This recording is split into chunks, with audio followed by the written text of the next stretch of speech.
ખાધી હશે. મેં તો ફ્રીઝરમાં મૂકી હતી. હા તે મેં તારી કઈ ચોકલેટ નથી ખાધી હો. મેં તને કીધું તે ખાધી એમ. હા તો મારી સામું જોઈને શું કહેશો? ના ના ના, તું સામેથી દોઢો છે એટલે તે જ ખાધી હશે. અરે ના ભાઈ ના, મેં તારી કઈ ચોકલેટ નથી ખાધી હો. તું ખોટા મારે નામ નો ચડાવતી. તો કોણે ખાધી હશે? મમ્મીએ ખાધી છે. મમ્મી કોઈ દી ખાય? તને બોલતા શરમ આવે છે સેજય? હું તો એમ વિચારતી હતી હું રોજ એક ચોકલેટ લાવીશ ને હું ને મારો મોટો ભાઈ બે અડધી અડધી ખાશું, પણ આપણા ઘરમાંથી ચોકલેટ ગાયબ થઈ જાય છે એટલે હું હવે નહીં લાવું. હા તે નો લાવતી હો કોઈ દિવસ હવે. અને લાવી હોય તો એ ઉપાધિ ન કરતી. હવે હું ધ્યાન રાખીશ હો ને. ના ના, હવે ખોટી તારી ઉપાધિ રાખીને એટલે હું નહીં લાવું.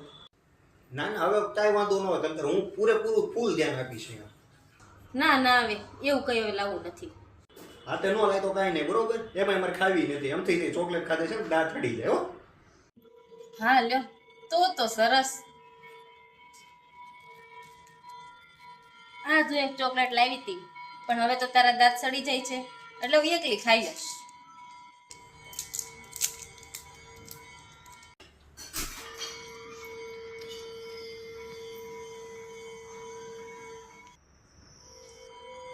વાવ